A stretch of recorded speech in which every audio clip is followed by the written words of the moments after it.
to particularly advance career of scientists earlier in their careers, and highlighting organizations who particularly support young scientists is something that we're doing in the context of our early career program. This was suggested by our early career advisory group. We have a regular board, and then we have a board that is composed of early career scientists.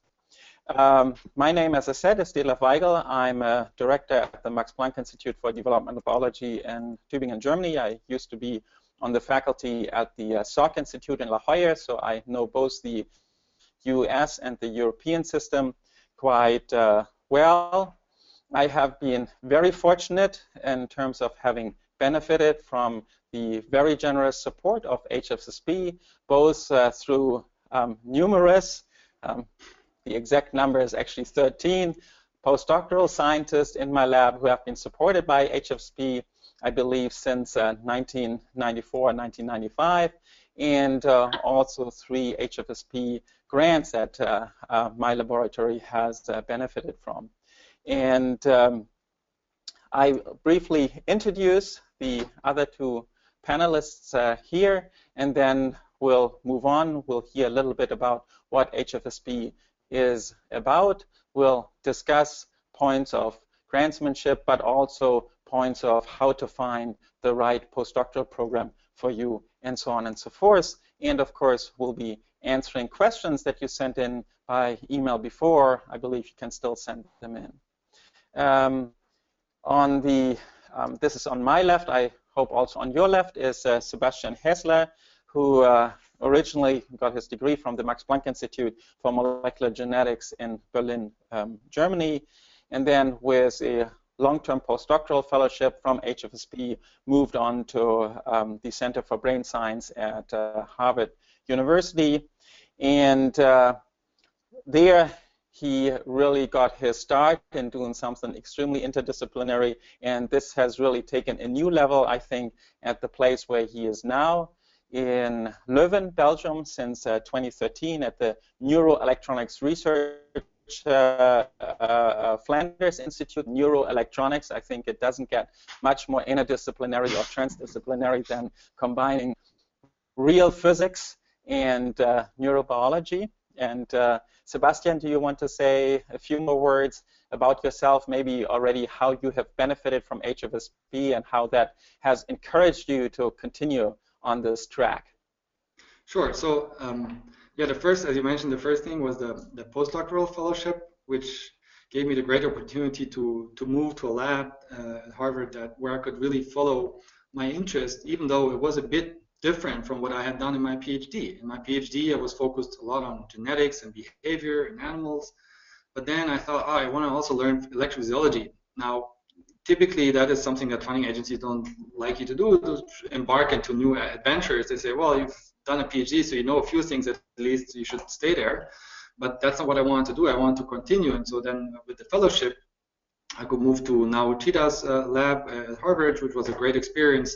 And also with the duration, the 3-year duration of the fellowship, it really allows you to make that step and really acquire not a new field. That's not enough for acquiring a new field, but at least, you know, like embark on a new adventure and really begin being comfortable in a new field and adding that to your research. And so then after that, I moved, as Detlef mentioned, I moved to Leuven, and then I got the Career Development Award, and that is really an amazing. And again, it's a great award because it allows you to remain rigorous about the choices you do about your research program, because it gives you some, you know, first of all, it gives you some money, but it also gives you the confidence and the positive feedback that's needed to really say, okay, and I'm just going to continue my path and try to again advance and add new things to my research program and not stand still and just do more of the same type science. And so I'm extremely happy about the funding and the support that goes really more than money, because it really you're part of also a group of people that have benefited from Human Frontiers, and that's actually quite a privilege. And I think Human Frontiers really has been a trailblazer there, because more and more agencies actually recognize that this transition from postdoc to PI is a very important point in somebody's career, and that a special program geared to this group of scientists are extremely helpful. And again, Human Frontiers saw this very early on, perhaps earlier than anybody else. So this is then the segue to introducing Carmen, who will also tell us a little bit more about HFSP. Carmen is also a scientist, has her PhD in cell biology from Queen's University in Canada. After her PhD, chose a non-academic track, but has been intimately involved with academic science in the 15 years since. She has been active in grants management, in science administration, in advising science programs, first for the Canadian government, and now I think it's 3 years ago that you left to join HFSP as their Director of Fellowships and Career Development Awards. Carmen, maybe you can add a little bit and then go on and tell us about HFSP. Great, thanks Detlef, and thanks Sebastian. I'm going to talk, build on some of the points that both of you have raised about different things, but especially the CDA program, and we get to that later on. So HFSP is unique in the ways that have been described already, but it's also the only truly global granting agency in the world. Anybody from any country, working in any country with any nationality, can apply to our programs. There are some restrictions in the grant program in terms of the PI has to be from one of our member countries, but team members can be from anywhere, and it really goes to their philosophy of science without borders, fund the best people and the best ideas, the most creative approaches, and it has led to some pretty impressive innovations. And so, you know, it's really neat to participate on the inside in an organization like this that is not politically influenced in any way. It really just is about the ideas and the science and moving those frontiers forward. So it's been 3 years since I've been here, and Detlef has gone over. I have 15 years of experience in peer review, and I have to tell you that we really do have the gold standard here at HFSP. Really a fantastic system to not look at the sort of superficial, simple ways of measuring the importance of work, but actually to delve into the science and the ideas and judge those, and not count papers or even just look at publication venues as sort of some metric for excellence. So I'd like to talk to you a bit about HFSP, and then a few points about the actual fellowship program. As I said, we are an organization that's funded through 15 different member countries. And one of those is the European Commission, so there's 30-some-odd countries actually that fund us. We gather the funds from all of our member countries, put them in a common pot, and then we dole them out based on excellence in innovation and creativity, and not based on geography or any other considerations. So it's really very open to the best science. Our postdoctoral fellowships, like many others, are 3 years in duration. The value varies depending on the country you take it up in. So I mentioned that any nationality applicant is eligible. If you are from a member country, then you can go to any country in the world with your fellowship. If you're not from a member country, you can only take it up in a member country. So that's really the only kind of limitation, but anyone can participate. So 3 years of funding. The value varies depending on the country you take it up in. It has some interesting benefits. If you are married and have children, we will pay part of the relocation costs for your spouse and children. We also give people child allowance, a monthly child allowance per child. But I think the most appreciated benefit is that you get a research grant, a little tiny mini research grant as part of your fellowship. So you have $5,000 a year that you can manage. You use that money to go to conferences you might want to, and so you don't have to be limited to the one that your host supervisor perhaps is able to fund. You can choose to even do as Sebastian has done and explore some other area by going to a conference in the field outside of your own. So we like to nurture that kind of independence for our scientists that we support. And adding on to that, the third year of the fellowship is transportable. So you can defer up to 2 years, that final year of funding, and so you can stay in your host lab and finish things up. And then you can take that money to go to the country that you want to set up your lab in, your own independent lab. And you go there with your own salary money, this tiny little research grant still, and it helps you search for opportunities on the ground. So we really have gotten a lot of positive feedback from our fellows on that added independence, which makes them unique from other fellows.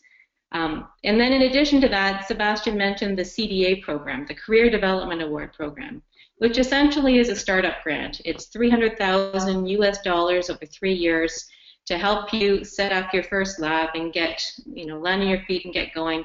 Often it's used for salary support, and in some countries it can be the difference of being the only person in the lab doing research those first 3 years and having a student or perhaps a postdoc in there with you. And of course the money is completely flexible. We're very open to whatever your needs are, and that also is a unique feature. So, at that very fragile period that Detlef mentioned between being a postdoc and setting up as an independent scientist, we've created this bridging program, which, as Detlef mentioned, other countries have done as well. It's also a really good tool to allow our fellows to repatriate, because a lot of them leave their countries to go to the States. It's a very popular host country. And we don't want to take the world's best and brightest and put them all in the United States and then leave them there. So we provided a tool that people can use, well, 2 tools, the 3rd year of funding, which is transportable, and the CDA program, so that they can go back. So finally, yes, so I think the key message on the fellowships program for you to bear in mind on whether or not you're going to apply is that HFSP is really a unique sort of a niche type of agency. We get funding from all our member countries because they believe that we can achieve something that they have more difficulty achieving. So our unique peer review system allows us to dig a bit deeper and fund those frontier-style researchers that member countries sometimes find slip between the cracks because they're not your typical applicant. And we focus very closely on that nation. So we have really distinct rules for eligibility, for example, to help us achieve the goal of funding people who are going to try something new and something not safe. So you have to work with someone you've never worked with before. You have to change countries. So right there, right away, you're building in a significant new cultural experience. And you, let's look at my notes. You have to work in a new area. You, as Sebastian mentioned, he did quite a radical shift, but it's not necessary to. It's not like the career sort of jump or the degree of change is what's assessed. It's more, how does this extra tool or this added expertise make this scientist sort of unique and able to approach the long-term goals that they've set out in their application. It's breadth of discipline going to make them one of these new type scientists who can answer questions that others in the past haven't really been able to address. Perhaps, Carmen, perhaps one thing that one should also mention compared to many national programs, while obviously the training aspect is important to HFSP as well, I would say the research proposal aspect is really by far the most important part of the HFSP postdoctoral fellowship proposal, I would say, and that really sets it apart from many of the European fellowships, but also NIH, NSF. They have moved towards a format where the non-research aspects of a postdoctoral fellowship have become more and more important. And again, these are important. The training aspect, mentoring, and so on doesn't mean that one shouldn't look at it, but HFSP still says the primary is really the research project. If the research project is not top-notch, creative, original, then you can't make up for it by having an excellent mentoring and soft skills program. I think that also sets you apart. Sorry to interrupt you there. No, excellent point. I'm glad you raised it because it's one that I wanted to raise. And I think that when I give information sessions on HFSP, people don't want to believe me when I tell them, in peer review, the reviewers are looking for a certain level of excellence of the scientists. We don't fund people who are mediocre scientists. So, you know, but we're not going to just look at that. So once people pass that bar, that makes them appropriate for support, then the next consideration and the key consideration is how unique is this person as a scientist, and how unique is their idea and their approach. And is this potentially transformational? Is this going to really change the way we look at things and give a new approach? And what are the other benefits, you know, in that project?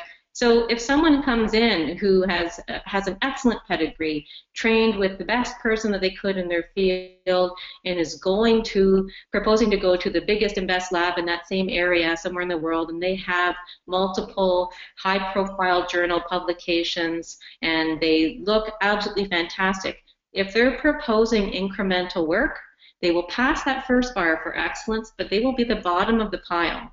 And unless we have a lot of funding in that given year, they are less likely to get supported, even though on paper, someone like NIH perhaps might find them to be a more appealing candidate.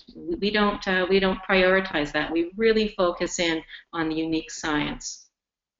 So Carmen, that really brings us already to the second part of our webinar on our agenda about grantsmanship. So I think you already addressed nicely why one would want to choose HFSP as a program, what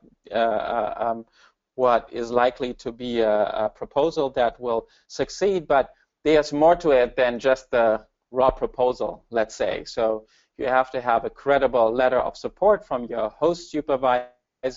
You need to have good references, well, more than good references, excellent references from people who know you already. I think it would be good to discuss this a little bit, and maybe I can ask Sebastian there, for example, for both the postdoctoral fellowship and for the CDA, you needed to have letters. How did you approach this? How did you ensure that you had letters that were meaningful, that more just said, yeah, Sebastian is a great guy, give him the money? Well, first of all, now that I know that you had 13 postdocs already, I think the best advice is to do a postdoc with Detlef to increase your chances. But yeah, so the letters, how do we get good letters? Well, starting in my PhD, I think obviously with your PhD supervisor, you will likely have let's say a close relationship such that the person will know you well or is willing to write you a strong letter. Now, the bigger challenge is, of course, you know, how do you get someone that knows you barely and wants to be, you want him to or her to be your supervisor. And so there, I think the key is to essentially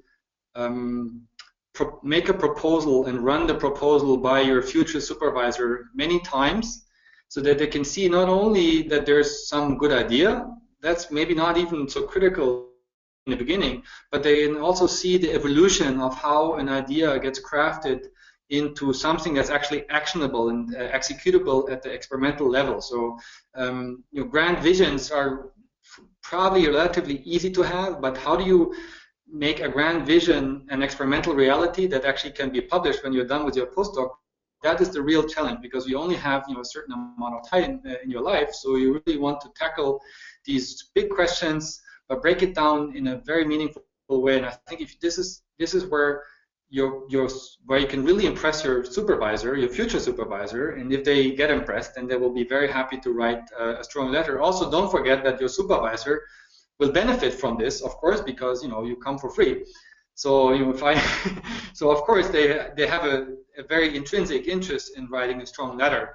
But it's also true that I think no one just, you know, to get, you know, a free postdoc will write a strong letter if he or she is not convinced of the candidate. I think it's really important to kind of approach the supervisor early and engage in a real discussion. Go back and forth with your proposal, and you will notice that the proposal you had in mind will not be the proposal that you finally submit. It will be still based on your ideas, obviously, right? Because you're not submitting something that someone else writes for you. So that is something I, for example, extremely strongly always pursued. I mean, I come with my own ideas and they get shaped in the interaction with your supervisor, but but you know, it should be your own idea. Otherwise, you're never going to be able to make a coherent story anyway. So Sebastian, if I may chime in from my side, I think you touched there upon something that is extremely important. So, an easy mistake to make is you are in your PhD, and of course, finishing your PhD, putting everything together for that last paper is what is immediate and takes a lot of your attention. And developing a good postdoctoral proposal often somewhat falls a little bit by the wayside because there is all this urgent stuff that needs to be done apparently first. And there is already an excellent lesson to learn for life. There's the urgent stuff, and there's the important stuff. And the important stuff is really, in this case, writing and developing a postdoctoral fellowship proposal. And for me, how future excellent postdocs distinguish themselves from the people who are merely very, very good. They are the ones who are proactive, who develop the proposal, as you just described, very early on, who don't write to you at the last moment and say, okay, so in 2 weeks I want to submit this proposal, but who engage with you after they've visited you maybe a year early, 9 months before they even start with you, and then you continue to have a dialogue there. And you need to give both your supervisor, and the supervisor needs to give the applicant time to think about stuff. If time is too short, then what might happen is that it doesn't reflect so much your idea anymore, but your future supervisor's idea. Yeah, so they'll probably have. They'll probably have a whole bunch of proposals in their drawer, right? So that's what you don't want. Don't take one of the proposals from the drawer. That's not going to work. The other thing is, like, even for the CDA is also the same thing. So actually, the first 2 years in my lab now, I should say that actually pretty much we've done so far only the stuff that I've been thinking of when writing the proposal for the CDA. So it really prepares you also. So it takes time then, but it speeds you up later also. Carmen, you wanted to chime in as well. Yeah, I'd like to build on some points that both of you have raised. So this idea that you've raised of having I call it a 10-year vision. You see where you want to go, and you need to be able to demonstrate that kind of scientific maturity to the peer reviewers in order to look like someone who is a potential leader. But at the same time, you must describe a doable 3-year project, because that's what you're being funded for, and the peer reviewers are not comfortable funding these fishing lists or shopping lists, or, fishing expeditions of ideas and potential experiments, endless data gathering and no time to analyze. They need to know what you're going to do so they can judge that specifically, because they're funding you for 3 years, but they need to see why you're doing what you're doing and where it's taking you. And then I'd like to build on the letter writers as well. That's great advice that Sebastian gave. Definitely choosing the non-PhD supervisor who's going to give you a letter of support is the biggest challenge. And I think the key message is that you let them know. we do every now and then get applicants who have not informed their letter writer that they would like them to write a letter of support, and so these scientists will contact us and say, "Oh, is this a mistake?" They don't know the person. They maybe saw them speak at a conference. You really should ask your letter writers if they're willing to write a letter, and then I think that leads to the next tip, which is you should actually help your letter writers put evidence into their letters. So for your PhD supervisor, they have a global memory of how awesome you were, but they might not remember the 4 or 5 key things that you did that had really big impact in the lab. So when you ask them to write a letter, send them a quick email and just bullet point the key things that you think were really impressive to trigger their memory, and then they can incorporate those into their letter. For the potential host supervisor, again, Sebastian mentioned you've got to come in with your own idea and propose your own idea. This is essential, and your host supervisor needs to validate that. You're claiming in your proposal, this was my idea, and I just bounced it off them, but the letter writer actually has to say, yes, they came to me, we spoke at a conference, they were impressed with the work I did with so-and-so, You know, it was a great conversation. They visited my lab. They came up with this idea that combines their expertise from before and what they're going to learn in my lab. It's fantastic synergy. It's a great project for everyone, and they're the intellectual driver of the idea. That really makes for a strong letter. Yeah, so I can only second this, that very good general advice. Make it easy for the letter writer when you approach somebody. Minimally have your CV in there, easily readable. And what Carmen there said, excellent, to remind them, to give them a few things to build around.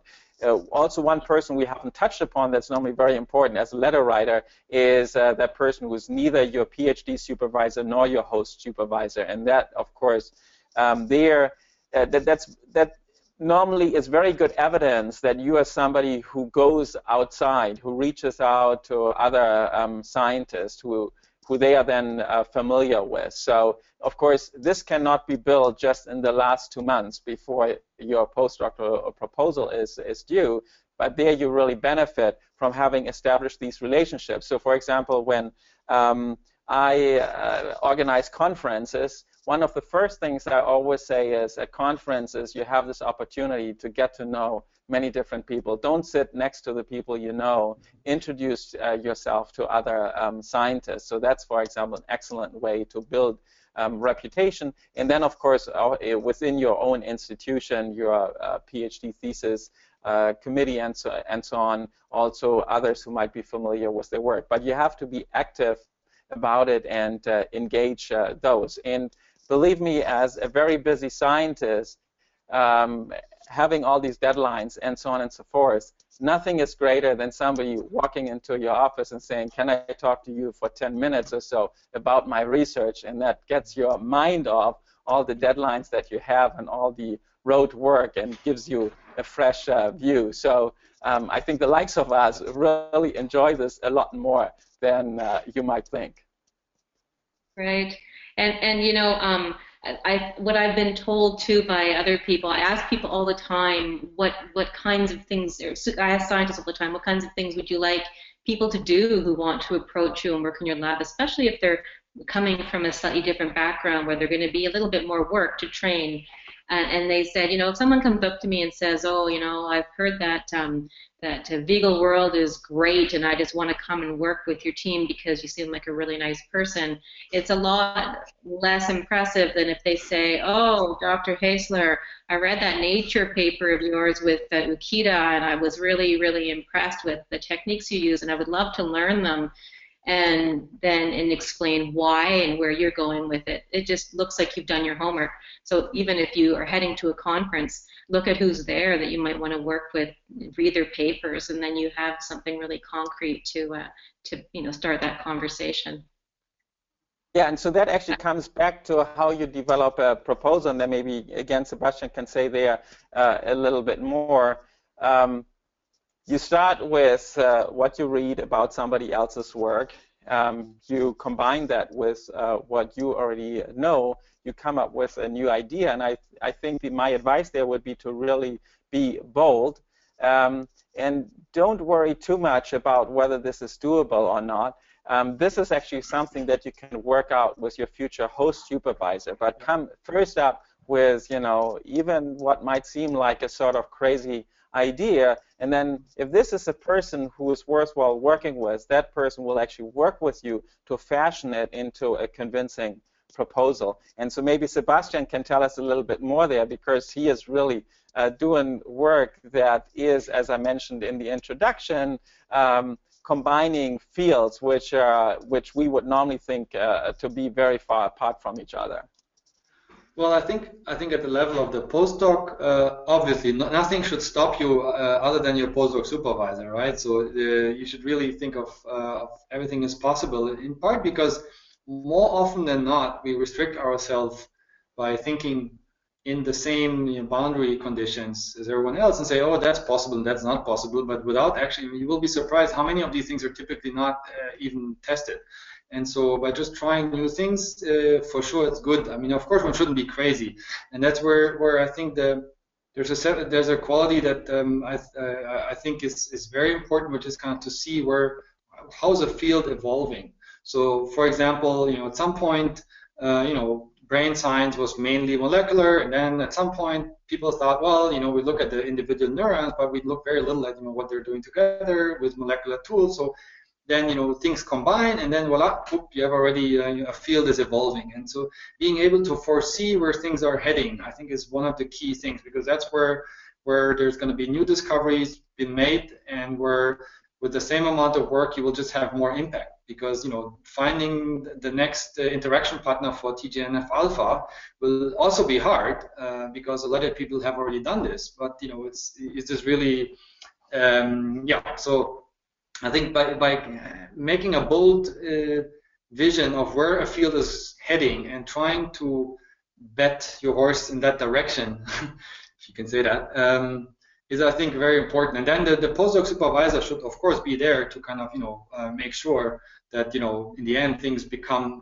digested or distilled into a 3-year actionable program. Now, at the level of the CDA, I think this is exactly the first time where you have to do this challenge yourself, where you have to ask yourself, well, now there's no one to kind of give you the red light if things are completely nuts.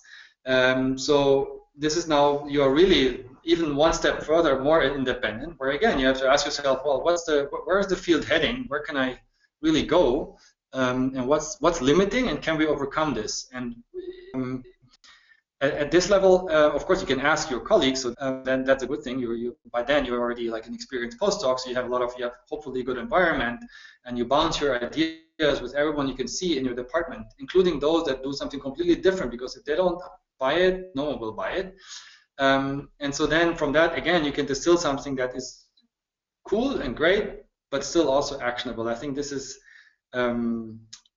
So that's maybe Sebastian. So one other thing that we should discuss there. So I think you nicely laid out. You have to think outside the box to use a cliche. But part of this is also that when you start your postdoc, you should really be open-minded.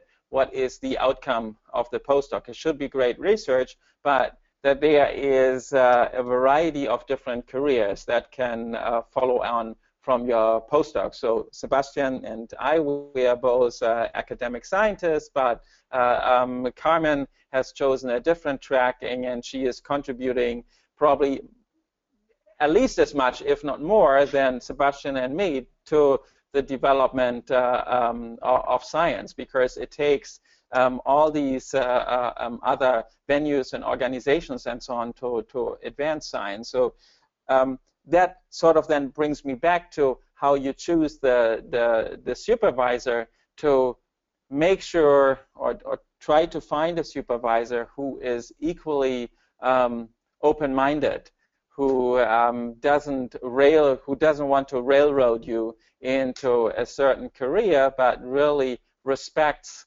what are your strengths, what are your skills, and what are your wishes and visions for the future. And that, of course, helps if you get to know somebody personally, already at conferences, then through a personal visit to a lab, but then also trying to talk to people both currently in the lab and people who've been in the lab before. And if possible or available, not only people who have continued academic career, but also people outside of academic career. So Carmen and I, we talked a little bit about what to cover in the webinar here last week, and I told her I'm really equally proud of people in my lab who've gone on to be professors at universities as those who are now doing very well in biotech, being vice presidents at various startups, or being in philanthropy, being in research agencies, because this is all part of academic research. So it's not just advancing basic science, but of course we all hope that much of what we learn at some point is going to be applied in one way or the other, or that it is being used to help people all around the world. So again, trying to get to know your supervisor early on, or choose a supervisor early on, has many, many benefits, not just in terms of developing the postdoctoral fellowship, but also trying to figure out whether your wishes, your visions align with the wishes and vision of a supervisor. And it's inherently, I think, as a postdoc, there's an inherent friction between the supervisor and the postdoc because the outlooks are not exactly the same. They have different agendas. That makes science interesting and challenging. But again, as a postdoctoral, future postdoc and postdoctoral applicant, it's incumbent on you to try to figure this out as early as possible. And I would second that. Most of the HFSP fellows do really well. They're going to dynamic environments. They're changing field, working with someone new. Most people, talk to alumni and get to know the supervisor in person, either at conferences or through a lab visit before going. Some don't, or some come against problems along the way through conflict.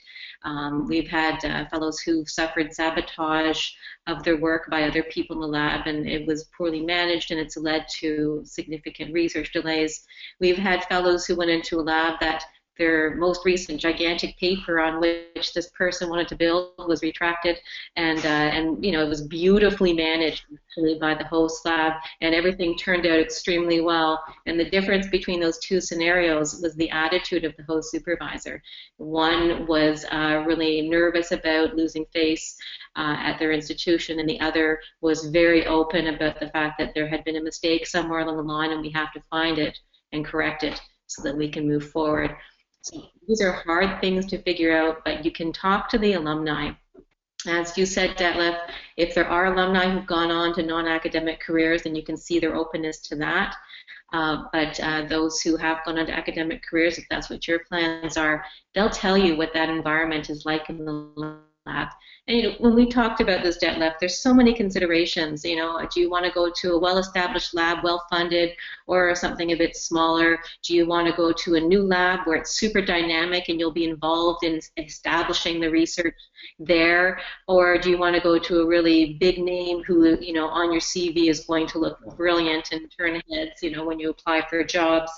There's so many things to consider, and it's different. The best lab is different from person to person. I know that, Sebastian, you had an interesting experience that we talked about briefly. Maybe you want to talk about that. Well, I think that the interesting thing is that to the question you just addressed, there is no answer because everyone will have a different answer. So you have to really know yourself. That's the most important thing. So what kind of person are you? So I was the first PhD student in my PhD supervisor's lab, so it may not be surprising. Then I also end up being the first postdoc in my postdoc supervisor's lab. And in retrospect, I know that this is because I'm maybe a bit novophilic, so I really like new things. I really like the energy that comes with starting a lab and everything. Nothing is there, and then you come in a room, there's nothing, and then when you leave the place, there's a research program, and you've been an important part of it. That's something that I like a lot, and it brings maybe a bit more pressure and less guidance initially, but for me that was okay because I thought, I'll figure that out later. Now, admittedly, it's not always been easy, certainly not in the postdoc when there's so much pressure, but then also at the same time, and that was the reason why in the end I decided to go for being the first guy in our lab was, when a junior faculty also wants to publish and they need to publish, and so in that moment your interests are indeed aligned because the postdoc also needs to publish. So in that sense, even though the pressure may be high and the friction may be high and it may be difficult, at least you're completely aligned on the goal. And then sometimes in a very established lab, it can be the opposite, right? So you go there, you have a very interesting research program, all the resources in the world, HHMI all over the place. It's great, but then it's very hard for you to become very independent maybe, or every project is already there's already 2 people working on it, and then you want to move on, and you want to get your paper out, but oh wait, there's someone else who has this big nature paper in front of you, and so you have to go into the queue, and this is all the things I knew I would not manage very well. And so that's why I thought, okay, I'll go to an environment where I'm starting from scratch pretty much, knowing about the risks. I mean, that was arguably very ambitious, but because I had, I liked the guy and I thought he's a fantastic scientist, which that opinion has never changed. So then in the end, everything worked out well. But of course, being early brings some extra kinks. But it's not that there's one good answer. It's not that one is better than the other. Really, you have to find out what kind of person are you, and that is where, of course, it's kind of difficult. And even like, which city do you want to live in, right? I mean, if the best lab in the planet that would fit to my research would have been in some city that I don't like, where I could not live, I would not have gone. I mean, there's a very personal thing, and I think there's a lot of these. One should always be very honest to your own. Be honest to your own preference, to your own skills, to really what do you want to do, and don't force yourself into something just because everyone says, hey, it's awesome at Harvard, or that guy has a Nobel Prize, you should go.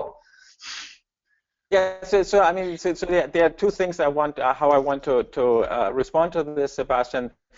Please remind me if I forgot this. I want to hear about more. Carmen had mentioned that you'd also use the Human Frontiers Fellowship to explore something new, because this is also something that we wanted to cover, to choose a lab where you feel that this is possible to explore new things. The other thing is I just wanted to support what you just said, that it's important that the whole package is right for you, and the answer will be different for different people. Different labs will work differently well for different people, but I also can only support what you said. On the personal side, things also have to work, and I also shared this with Carmen actually last week, as Tübingen, where I'm now, is a very small city, and I've had quite a few applicants over the year who came and said, well, I would like to work here, but my partner would work somewhere else, and we would commute and so on. And I've then generally given the advice, I think that's generally a bad idea. I'll be really sorry not to have you in my lab, but my advice is, if your partner only can work somewhere else, then you should also find a place there. So the whole package has to be right. But I would like to hear more about what Carmen mentioned, that you used the Human Frontiers Fellowship to explore something new. How did that work out? Well, so I'm not exactly sure what she's referring to, but so I've done a few things actually. So first of all, I mean, of course, what the fellowship allows you to do is it makes you independent of your supervisor, in the sense that because you're not on his payroll, you can pretty much, you have a lot more freedom in exploring things. And so what I have done is I have looked a little bit left and right. So I've looked actually, I've taken some classes at Harvard, like on innovation and commercialization. I was interested in understanding better how can you, like, is this, all this basic science academic knowledge that I have, is that of any value outside of academia? So essentially, can you do something useful with it, like in a pharmaceutical or in biotech? So I've explored this by taking some classes there, just to learn more. I think I wanted to be sure that when I decide for an academic career, that this is really like an informed decision. It's not just something that you do because you just do it, because well, what else? And so I was really looking. I was also exploring. I was looking at consultancy a little bit. I mean, I've never done anything. I've never worked outside of academia. I've always been a postdoc, but I've really very actively really thought about what if I was not a scientist. And I think that's very healthy, because it makes you also a bit more free to do the science well. If you don't think, that Western blot is going to decide about my future, I think that's not very good advice. Typically, when you're really frightened to death about, the outcome of this Western blot or whatever, this behavioral experiment or this implantation that you do with an electrode. So I try to kind of really open up my brain and kind of take a little bit out the pressure and really think about what else could I do. And I do very much believe that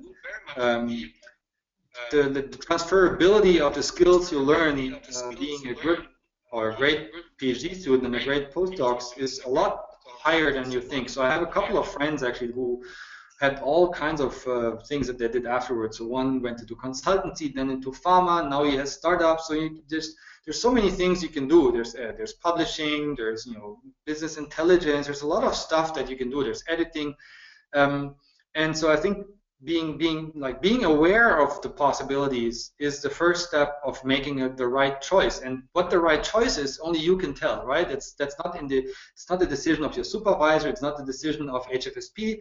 You have to be happy in the end with the choices you make, and because you have to also live from the consequences.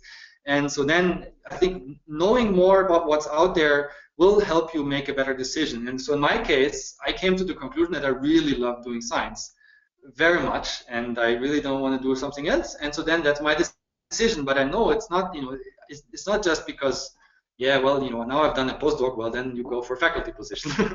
Exactly. I think there's a big problem with the perception that if you do a PhD, you have to default into a postdoc, and if you do a postdoc, you have to default into academia. This is a really old-fashioned way of looking at it, and it does not reflect the job market today or people's innate skill sets. A lot of people go and do PhDs because science is super interesting. I mean, and you don't have to become an academic to capitalize on that training. You're a really well-educated person with great critical thinking skills. You have all kinds of skills that apply outside the lab as well. So you need to, and I want to build on what Sebastian said, there's lots of options, and it doesn't mean that if you choose to go out of academia that it's a failure of some sort. It means that you looked at your innate skill set and your innate interests and capitalize on them to establish yourself in a career that's going to make you ultimately happy, which is the big goal of all of this, right? So I've met a bunch of people who've established careers outside of academia. And they say that the light comes on at different times. For one of them, who's an editor, she said that her favorite part of her PhD was writing her thesis, which was my least favorite part. So she knew right away that editing was for her. There was another one who I met this summer in New York, who was writing an article for a popular science magazine and really getting into it and enjoying it. And then he realized that this was probably the best thing he'd done since he started his postdoc. And so he actually moved out and moved into marketing. He's working for a specialty marketing firm in New York City and loving his job. And the skill set that you have that people develop as graduate students and postdocs, you need to learn what it's called in other disciplines. So, for example, experimental design and execution is project management. Supervising undergraduate and graduate students is HR management.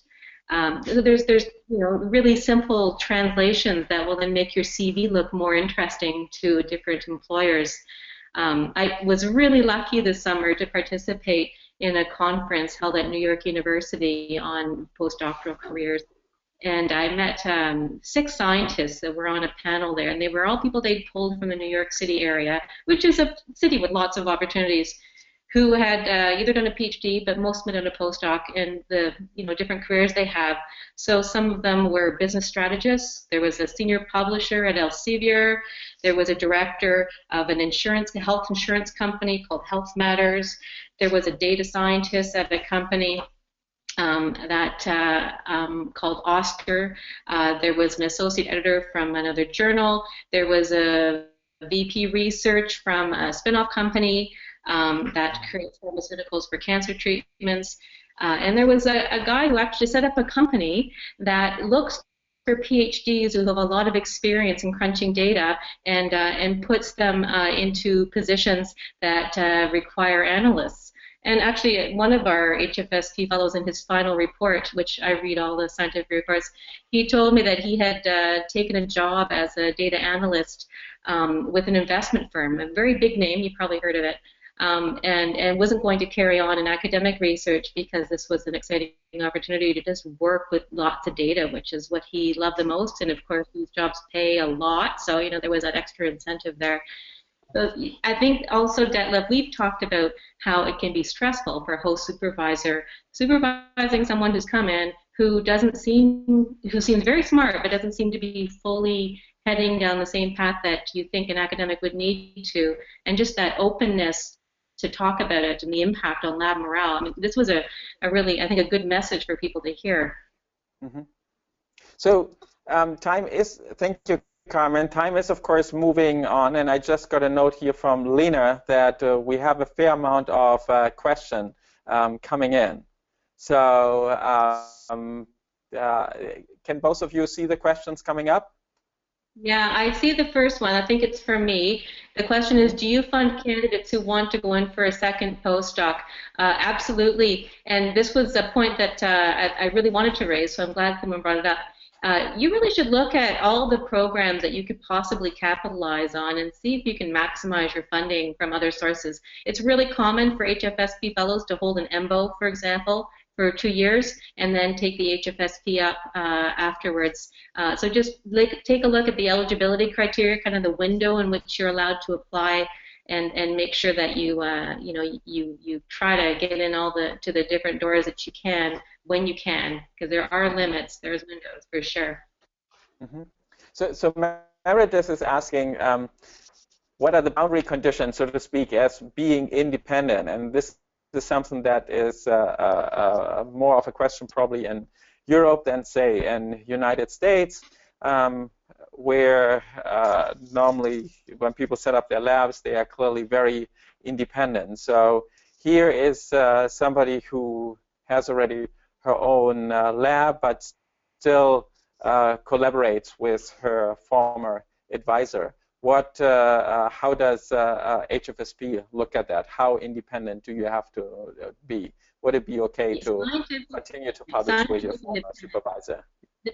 The toughest time, of course, is the time that Sebastian's living right now, when you're fresh in your brand new shiny lab and you have old papers coming out with your former supervisor, which are critical to keep your publications kind of smooth, and you haven't yet gotten any of your last author papers out, which are in theory going to demonstrate your independence. I think review committees know this and they look for it. So in terms of intellectual leadership, you can demonstrate it in other ways than publication. It can be even just the research area, or if you've gotten funding from another source, what's the topic, and it will show the distinction between what your former supervisor did and where you're heading.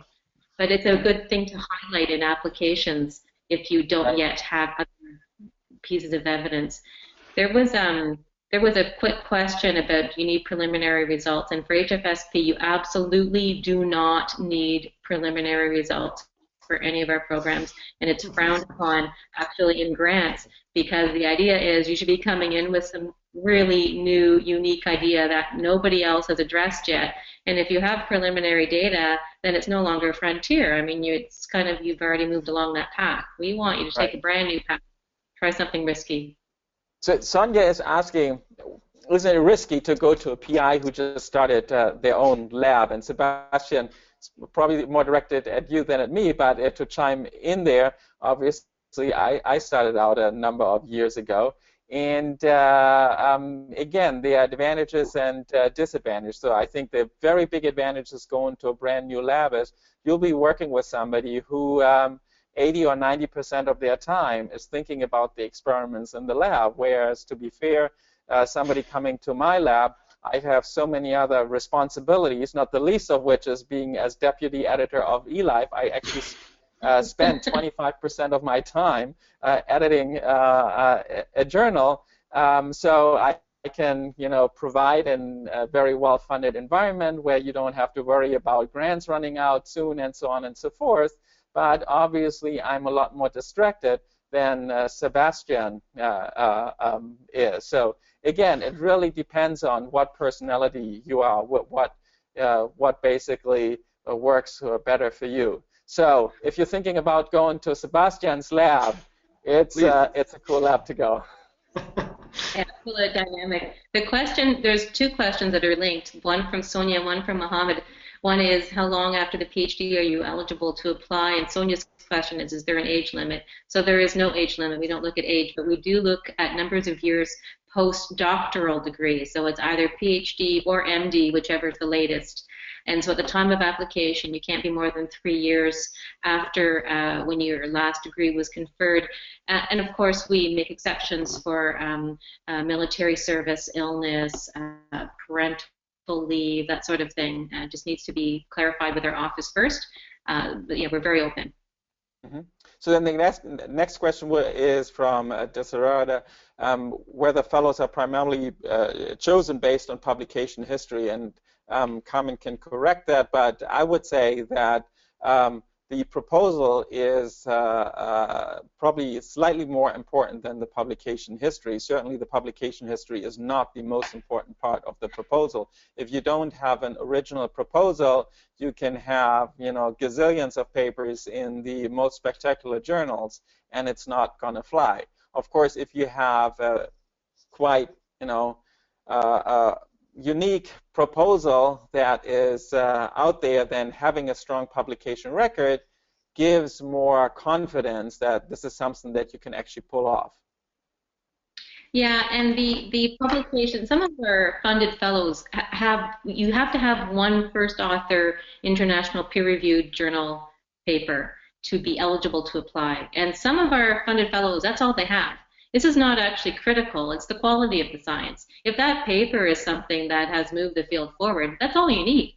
If it shows originality of thought, if your host supervisor in their letter says, you know, this paper was really critically important because it solved this thing that nobody else had been able to address and demonstrates their technical prowess, I mean, that's fantastic. So, and the venue, you know, is not also the make or break. There's so many different places and different philosophies on where to publish that you don't have to have one of those traditional names on your CV to be competitive. But you do have to have a really good idea, as you said, Detlef. That's the difference between being funded and not at HFSP. Mm-hmm. Sebastian, maybe you can take that next question from Fang. So if I don't have much experience in a particular area, how do I convince the supervisor to accept me? So I would think that it's probably the majority of people who come to your lab because I think this is a really excellent question. And the answer is essentially, like, this is the first step if you want to get an HFSP fellowship, because, you know, if you can't convince a supervisor, you won't convince any funding agency. I think that the key is that you should be able to highlight what you also bring, why you can learn fast, and why and where you have been able to learn new things in the past, how your experience actually will, how the project will benefit from your past experience. There is always some level of complementarity. So when I joined my postdoc supervisor's lab, I also brought stuff that I knew that he was not, you know, so experienced in. So there's always some level of complementarity. And so the answer is yes. You bring something, you get something, and you convince the person that you have been able to pretty independently do new things in the past. Great, thank you, Sebastian. So a question from Amir is coming, what about programs for postdocs that who are already in a host lab? That's unfortunately something very difficult. There are very few programs who support postdocs who are already in a lab. What are the boundary conditions there for HFSP, Carmen? HFSP really wants to fund, we want to enable people to go work with someone in a different country they've never worked with before. And so we have designed our rules around that.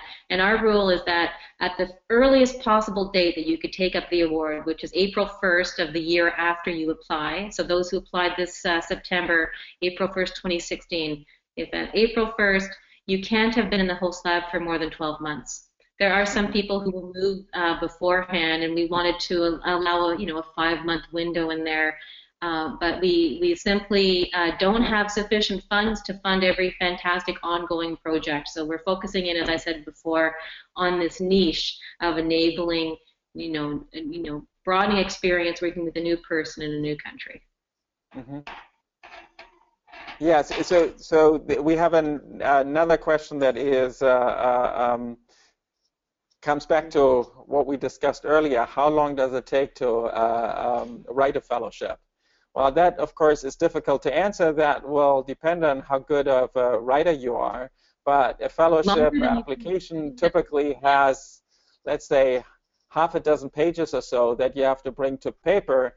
And I would say, as a general rule, for many people, it's difficult to write more than 1 page of really good text per day. So we're talking about writing a week where you don't do anything else. So realistically, if you have to do research in between, you have to finish your experiments and so on and so forth, you should give yourself at least a month.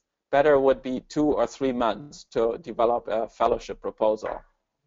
You really need to have people proofread it. This is something that I try to drive home. You should never submit anything ever that hasn't been vetted by at least one other person, and preferably two, someone in your field, someone outside your field, just so they can catch those things, those assumptions that you throw in that other people don't understand. It's really easy to strengthen a proposal with a quick read-through by another person. So. Kingsley was asking also, this has to do with the HFSP criteria, asking how to connect with an HFSP fellow. What are the resources that HFSP has, how to find people who are currently grant holders or were grant holders? So yeah, this is a good question, because I think Kingsley is perhaps misunderstood. As a postdoctoral fellow, you don't have to work with another postdoctoral fellow. But he mentioned that he's coming from Ghana, which means that he must find a host supervisor in one of our member countries, and the list is on our website. But as a grant, if you're applying for a research grant, you're an independent scientist in a position, then the principal investigator has to be from one of the member countries. And people have a variety of approaches for meeting, people that they want to work with. And there's no magic formula. Yeah. So then I think this is also a quite important question from Ganeshwar. Why does HFSP, like is the case, I think, for many, if not most, postdoctoral fellowship programs, not provide detailed feedback since applications have been reviewed? So, Carmen, maybe you can say something about this. I think in general, being on a lot of boards and so on and so forth, I completely understand why one would not provide very detailed feedback. But maybe you can explain a little bit. It's really unfortunate. I wish we had the human resources to write the feedback, because there is sometimes really good feedback that we could provide to help people improve. I don't think that it needs to come from me. I think if you had your proposal proofread by somebody who's been funded before, that they'll point out the obvious weaknesses to you. We've explored many models. I would love to give feedback, but I'm the only person, and typically we get about 800 applications a year. It would take me months to write the feedback, and I simply don't have the time. We've explored the idea of using some sort of a check the box kind of thing, so the committee could say the main reason why it failed was this, or the main strength of it was this. But when you give minimal feedback like that, it actually can be more harmful than good. So what we do every now and then, if the committee has an application that they would have loved to have funded, but there was just something that they think the person needed to do to make it stronger, they'll ask me, can you just contact them and let them know, please come back with an improved proposal that addresses this. We think you have a lot of potential, you're a unique thinker, but we just couldn't fund it because of this concern. So we do that occasionally, but one or two maybe a year out of the 800 or so that come in. Yeah, I mean, certainly, I mean, we've submitted, or the people from my lab have submitted quite a few applications to the Marie Curie program. They do provide feedback, but I haven't found that very helpful before, because it was rather very brief and often very cryptic. So I think it's better not to have that sort of feedback. So feedback is only worthwhile if it is really extremely detailed, and that will take hours for each fellowship proposal. I write feedback for all CDA applicants, but I only get about 60 of those a year. And so but that will take me 3, sometimes 4 weeks to go through all the reviews, all my notes from the meeting, and write something that's really valuable that perhaps they can learn from to improve their next application. So I want to, the last question, I want to shoot that over to Sebastian before we close. And by the way, I want to remind everybody, you're seeing this there, that we are still going to be available for the next 15 to 30 minutes to answer questions that are tweeted to us. You see our 3 handles there. So last question to Sebastian. Didier is asking, what's the most common mistake for people who apply for the first time for a fellowship? Is it better to be concise, or is it better to be very wordy in your proposal? And perhaps third question that is in there, I answer myself, is the host institution a factor to grant in a postdoctoral fellowship?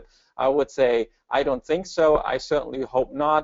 The host lab, of course, there has to be some indication that they have the ability to do the research that you propose, but that should be, let's say, one of the least important factors, really. Proposal is number one, then what you've done in the past is number two, and then the host lab would be number three.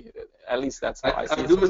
I think I'm not entirely convinced that this is like that, because very clearly, if you just look at where fellowships go, there's a few host institutes which repeatedly come up, and that's because, of course, there's great scientists there, but there is, of course, also there's a culture in such an environment where being an HFSP fellow is particularly fruitful.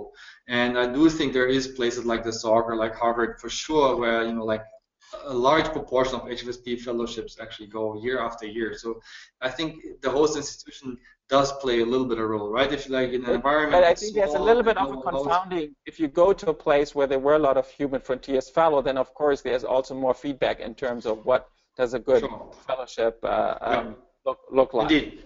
So, yeah, that's true. So let's not do the chicken and egg on that one. This question, what's the most common mistake that people make when they apply for a fellowship the first time? I think, clearly concise is key, right? I mean, being able to digest or to distill a new idea into something that is very concise is key. And typically, someone that writes it concisely has thought more about it beforehand than someone that needs a lot of work. That's at least for myself. I typically, the moment I have reduced my text, by 1/3 or 2/3, then at some point the ideas come to shine through. Beforehand, it's just a lot of information and too much detail. So then, so concise, I think, is key. Yeah, so I completely agree. I think if you don't know what concise is, go and read some Hemingway novels, and that's a good guideline. On that note, I'd like to thank everybody who participated in the webinar. I'd like to thank Carmen for organizing this, Sebastian for being there, and again, you see our Twitter handles there, and all three of us will be happy to answer questions. Carmen, Sebastian, anything to add? No, thank you, Detlef. Excellent. Beautifully moderated. Thank you. All right. Thank you, everybody. Goodbye. Bye.